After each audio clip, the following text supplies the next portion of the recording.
Alright guys, we are going to be doing this again.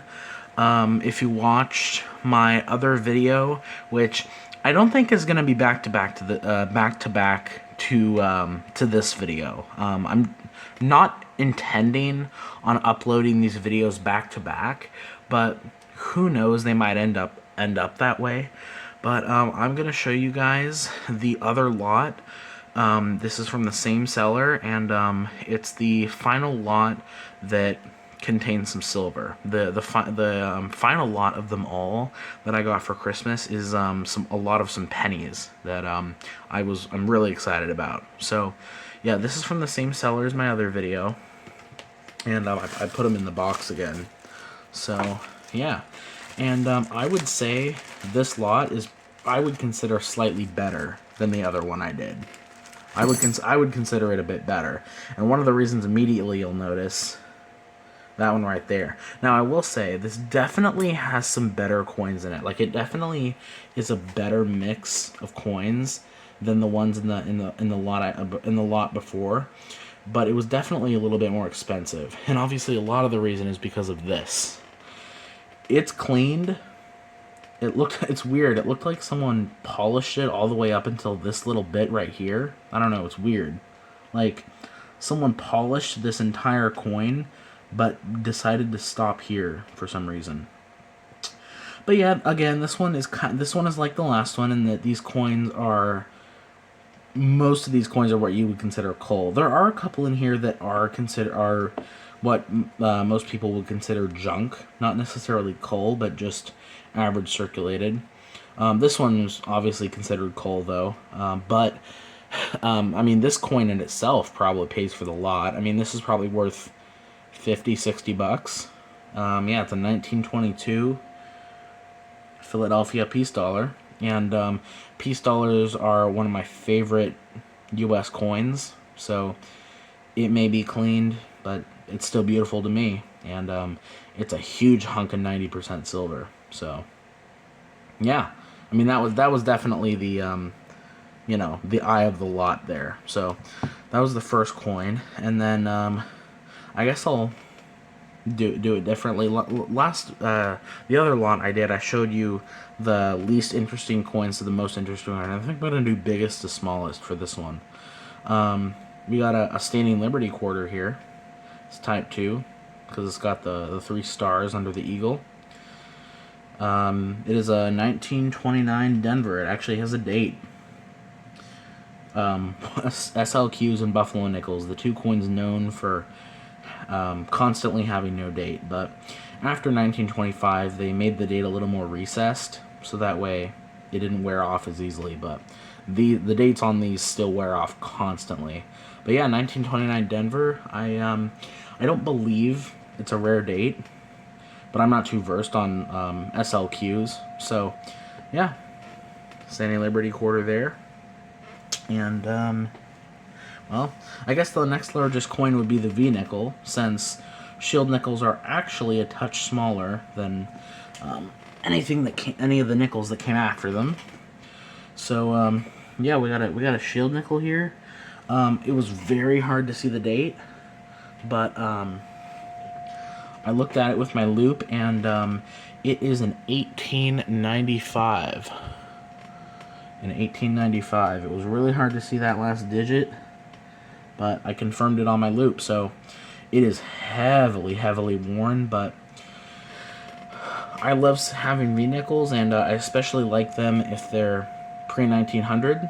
So just like Indian head pennies. So yep, V-nickel there. And then, as I showed, we got another shield nickel. This one is kind of like a polar opposite of the last one.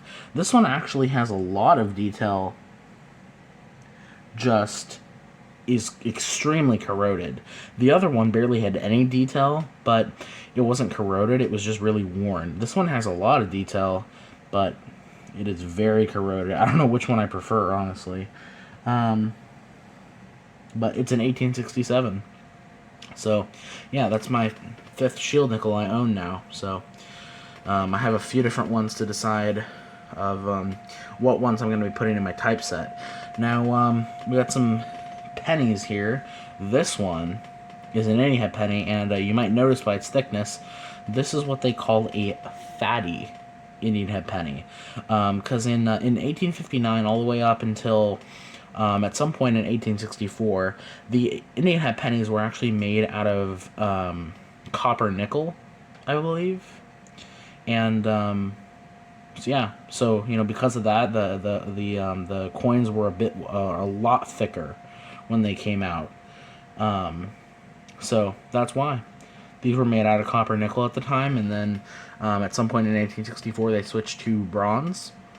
So, yep, it's a special variety, and I have a lot of fondness for this variety because it's a very hunky coin, and I don't know, the proportions are cool because it's very thick, but it's also a very small coin, and yeah, it is heavily damaged, but you can see the date, 1864. So, yeah, I mean, you can barely see the date, but that'll definitely be a typeset coin for me. And then the other penny, which you guys can already tell probably what it is, and this one actually surprised me when I was looking at this lot. I knew there was a Flying Eagle penny in here, but I didn't think it was particularly nice. It looked pretty much Cull to me, but I was really surprised by the condition when I got it. Now, obviously, it's not, picture perfect. It's got quite a bit of wear on this side. It's got a little indent there. And, it's got some wear, but overall, it's actually in pretty solid condition. Looks like it maybe was cleaned a long time ago, but, I mean, I'd consider that average circulation. And, it's got a couple rim dings here that are pretty dang severe, but overall, that's actually a pretty nice coin. I mean, I'd say VG, G4. So that one was actually other than the piece dollar, that was probably my other highlight of this lot because that was in a lot better condition than I thought it would be. I thought it honestly looked just like either of those, but who knows? Must have been the lighting. Now we got 3 what look like dimes, but this one is the imposter here. Now this is heavily worn, like extremely worn, but somehow, despite the fact that it's as thin as a hair and it is extremely worn, there actually is a date. This is actually in 1870, and I actually already have that date, so this is not going to replace anything. And as you can tell, it is a 3-cent nickel piece. So, yeah, I have a few of these, and it is severely worn. But, yeah, surprisingly, it still retained a date. So, yeah, I mean, this coin is super thin. But, yeah, 3-cent nickel, another type coin. And then last 2 coins here, we got 2 silver dimes. We got a Merc dime, 1917.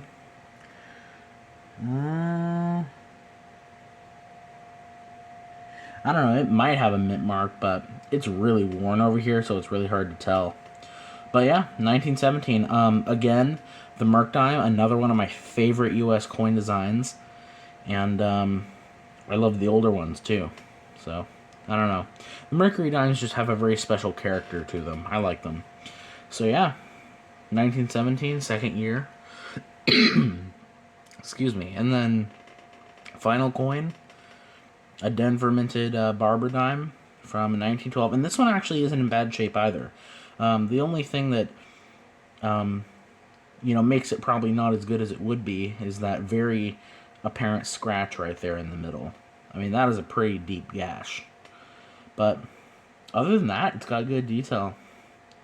So, yeah, that was the second of 2 lots from that seller. Again, because this was a gift, I'm not going to talk about the price of it or anything, out of respect. But yeah, and again, the person who bought this, I have a feeling they're probably feeling pretty lucky because if they had you know, if they had waited only a few more weeks to buy this, the price would have jumped up a lot. And I mean, just, I don't know. You know, I could probably even argue that just this peace dollar in itself paid for all of these. But maybe the peace dollar and one or two, you know, the peace dollar and maybe one or two of these silver dimes, that probably pays for the whole lot. So, yeah, I mean, I was